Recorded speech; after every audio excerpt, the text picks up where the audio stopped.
Assalamualaikum warahmatullahi wabarakatuh. Nama saya Aksandra Wibowo dari kelas 11 KAA nomor absen 3. Di sini saya akan menjelaskan klasifikasi dan sifat-sifat koloid. Koloid adalah suatu bentuk campuran yang keadaannya antara larutan dan suspensi. Suspensi adalah campuran zat heterogen. Dan larutan adalah campuran homogen dari dua komponen atau lebih partikel dalam suspensi lebih besar daripada partikel yang ditentukan dalam larutan. Koloid terdiri atas dua komponen, yaitu fasa kontinus dan fasa diskontinus. Fasa kontinus medium dispersi, fasa pendispersi. Fasa diskontinus, fasa terdispersi. Nomor 1. Klasifikasinya dalam bentuk senyawa terdispersi dalam medium dispersi. Fasa terdispersi lebih besar 1 nm dan lebih kecil 1 mikron.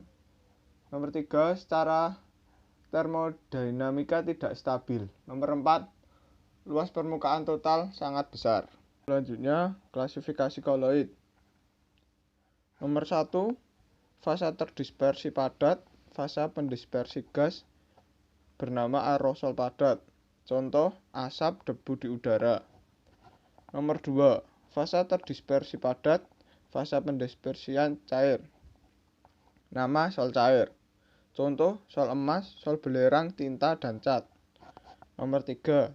Fasa terdispersi padat, fasa pendispersi padat. Nama sol padat. Contoh, kaca berwarna, intan hitam, gelas berwarna, dan akik. Nomor 4. Fasa terdispersi cair, fasa pendispersi gas. Nama aerosol cair. Kabut, awan, hairspray, cat semprot. Nomor 5. Fasa terdispersi cair, fasa pendispersi cair. Nama emulasi cair. Contoh, susu, santan, minyak ikan. Nomor 6. Fasa terdispersi cair, fasa pendispersi padat. Nama emulasi padat. Contohnya jeli, mutiara, keju, margarin. Nomor 7. Fasa terdispersi gas, fasa pendispersi cair. Nama buih cair. Contoh buih sabun, krim kocok. Nomor 8. Fasa terdispersi gas, fasa pendispersi padat.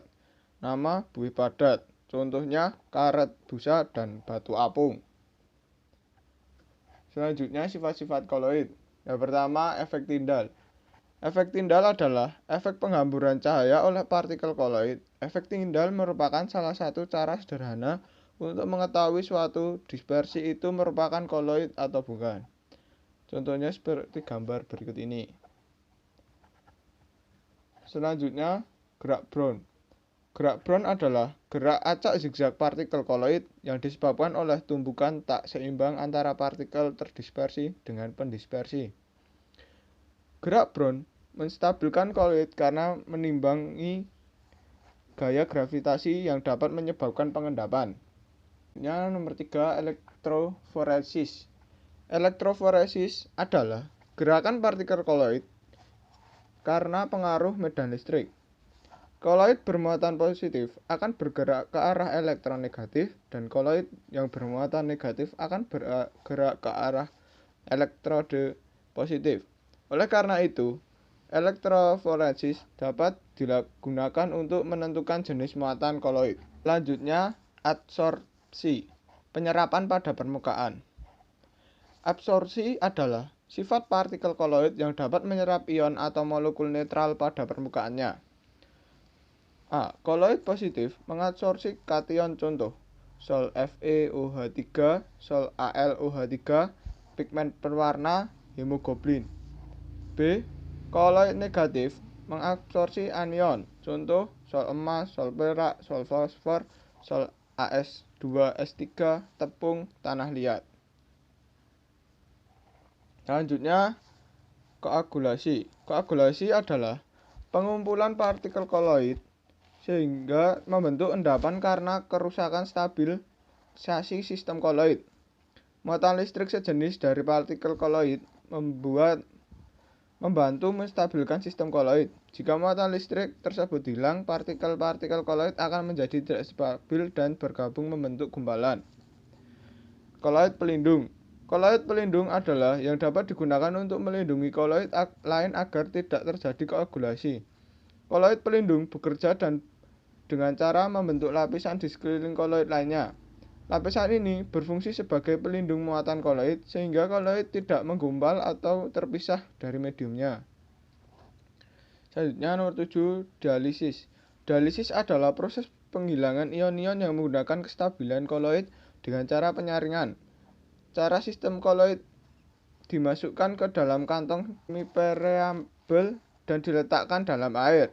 Selaput semipermeable hanya dapat dilalui oleh ion-ion sedangkan partikel koloid tidak dapat melaluinya.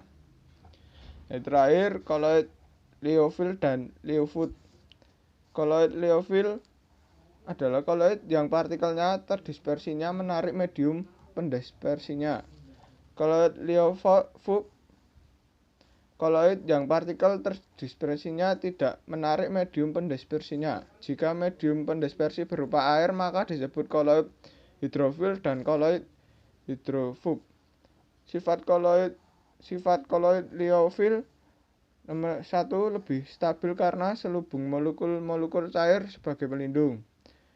2. Partikel koloid akan mengabsorsi molekul cairan pendispersi sehingga terbentuk selubung di sekeliling partikel koloid. 3. Tidak perlu pemurnian medium pendispersi. 4. Bersifat reversibel.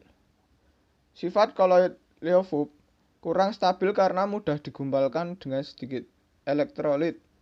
2. Partikel koloid tidak mengabsorsi partikel cair. 4. Pada pembuatan koloid, medium pendispersi harus dimurnikan dulu dari elektrolit dengan cara dianalisis. 4. Bersifat irreversibel. Sekian dari saya, kurang lebihnya mohon maaf. Wassalamualaikum warahmatullahi wabarakatuh.